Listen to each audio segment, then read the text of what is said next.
मीना और माधुरी दो जुड़वा बहनें थी। वो दोनों एक ही जैसी शक्ल की थी, मगर सिर्फ शक्ल से ही दोनों समान थी, पर उनका नेचर एक दूसरे से बिल्कुल अलग था। माधुरी मीना से 5 मिनट बड़ी थी। माधुरी और मीना के 20 वर्ष के होते ही उनकी माँ विमला ने उन दोनों की शादी सीमापुर नगर में रहने वाले 2 भाइयों अमित और अंकित के साथ करा दी। एक रोज मीना की सास जानवी देवी मीना को आवाज लगाते हुए कहती है, अरे बहू, कहाँ मर गई? जी माँ जी, क्या हुआ? मैंने तुझे 1 कप चाय लाने को कहा था। ओहो माँ जी, माधुरी दीदी ने अभी तक आपको चाय लाकर नहीं दी क्या? पर मैंने तो तुझे चाय बनाकर लाने को कहा था, तो वो क्यों मुझे चाय देगी? अरे माँ जी, आपने मुझे कब कहा चाय बनाने को? अगर मुझे कहा होता तो मैं कब की आपको चाय बनाकर दे देती। हे भगवान, एक तो तुम दोनों की शक्ल बिल्कुल एक जैसी है, तो पता ही नहीं चलता कौन सी छोटी बहू मीना है और कौन सी बड़ी बहू माधुरी है। तभी वहाँ माधुरी आती है। मैंने तुम्हें चाय लाने को कहा था ना, फिर अभी तक चाय क्यों नहीं आई? माँ जी, पर चाय आपने तो... माधुरी ऐसे बोल ही रही होती है कि तभी मीना माधुरी को इशारे से चाय बनाने के लिए कहती है। मीना के ऐसे इशारे से माधुरी समझ जाती है, पर उसने हम दोनों की सेम शक्ल होने का फायदा उठाकर मेरा नाम लगा दिया। अगले दिन जानवी देवी अपनी दोनों बहुओं को अपने पास बुलाकर उनसे कहती हैं, मीना बहू, माधुरी बहू, कल घर में अमित और अंकित के चाचा चाची आ रहे हैं, इसलिए मीना तुम उनके लिए अच्छी मिठाई और बढ़िया बढ़िया खाना बनाओगी, और माधुरी बहू तुम घर की पूरी साफ सफाई अच्छे से करना, कहीं भी कोई गलती नहीं होनी चाहिए। जानवी देवी के ऐसा कहते ही मीना का दिमाग खराब हो जाता है। हे भगवान, इस बुढ़िया ने तो मुझे काम वाली बनाकर रख दिया है। खुद तो पूरा दिन घर में आराम फरमाती रहती है और हमसे घर का सारा काम करवाती है। एक तो मुझे खाना वाना बनाना ही नहीं आता, ऊपर से इस बुढ़िया ने किचन का सारा काम मुझे सौंप दिया। अगले ही दिन माधुरी घर की साफ सफाई में लग जाती है। माधुरी को मन लगाकर घर की साफ सफाई करते देख जानवी देवी माधुरी के काम की बहुत तारीफ करती है। जानवी माधुरी से जिस काम को कहती वो फट से उसे कर देती। अरे वाह माधुरी बहू, तुमने तो बढ़िया से सारे घर की साफ सफाई कर दी है। अब एक काम करो, जरा किचन में जाकर देखो तुम्हारी बहन ने अच्छे से सारे खाने की तैयारी की है या नहीं। माधुरी किचन में जाती है तो देखती है कि किचन में मीना नहीं है और उसने खाना भी नहीं बनाया है।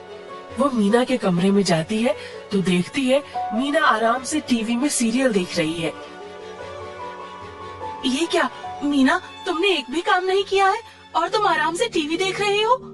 दीदी, ये घर का काम करना मेरे बस की बात नहीं है। किचन में जाते ही मुझे तो चक्कर आने लगते हैं। शादी से पहले तुमने जितनी कामचोरी करनी थी कर ली, पर ये हमारा ससुराल है, यहाँ ऐसा नहीं चलेगा। दीदी, मुझे समझाने की जरूरत नहीं है, मैं जानती हूँ कि मुझे क्या करना है। वैसे भी माँ जी को तो सिर्फ बड़ी बहू ही पसंद है, तो जाओ तुम ही उनकी जी हुजूरी करो। माँ जी को जब पता चलेगा कि तुमने खाना नहीं बनाया है तो देखना, वो बहुत गुस्सा करेंगी। माधुरी ऐसे कहकर वहाँ से चली जाती है और किचन में जाकर खाना बनाने लगती है। जैसे ही माधुरी सारा खाना बनाकर अपने कमरे में तैयार होने के लिए जाती है, मीना किचन में आकर माँ जी को ऐसे दिखाती है कि ये सारा खाना उसने बनाया है।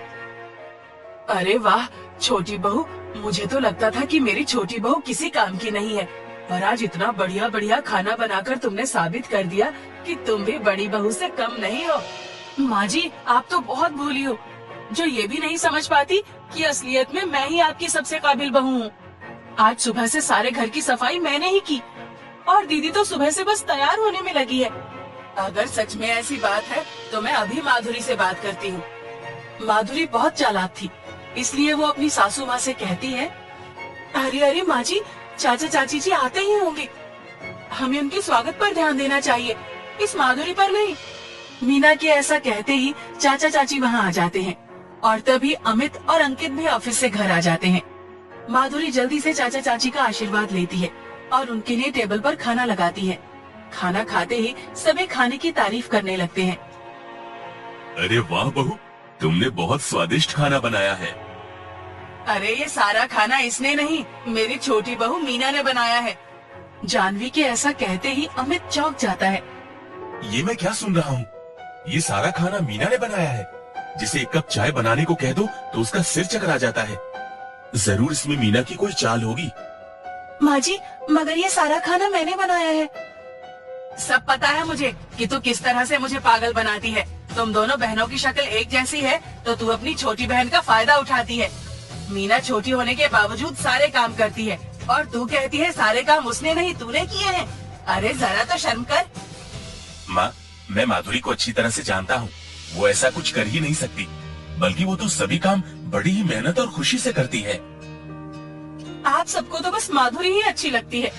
जब देखो सब उसी की तारीफ करते रहते हैं। इस घर में मेरी तो जैसे किसी को पड़ी ही नहीं है, इसलिए जब देखो सब मुझ पर ही इल्जाम लगाते रहते हैं। अगले दिन मीना सुबह सुबह अपनी सासू माँ के पास पहुँच जाती है और कहती है, ओ बुढ़िया, कल तूने सबके सामने मेरी बेइज्जती की है, इसलिए अब से तू ही किचन का सारा काम करेगी।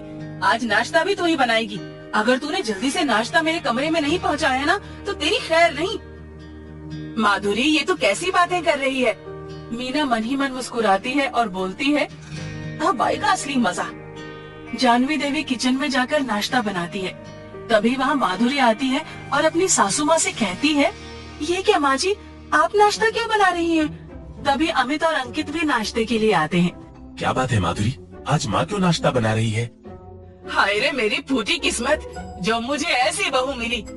अरे अभी तो तूने मुझे नाश्ता बनाने के लिए धमकी दी थी और अब देखो ऐसे दिखा रही है जैसे इसने मुझे कुछ कहा ही नहीं। माधुरी बहू, आखिर तूने अपना असली चेहरा दिखा ही दिया। मैं अब तक मीना बहू को कामचोर समझती रही, पर असल में कामचोर और बदतमीज तो तू निकली। माँ, माधुरी ने आपको कब धमकी दी? वो तो सुबह से मेरे ही साथ थी। मेरा ऑफिस का कुछ काम था जिसे पूरा कराने में मेरी हेल्प करा रही थी। ओहो माँ, अब मैं समझा मीना आज इतनी जल्दी कैसे उठ गई।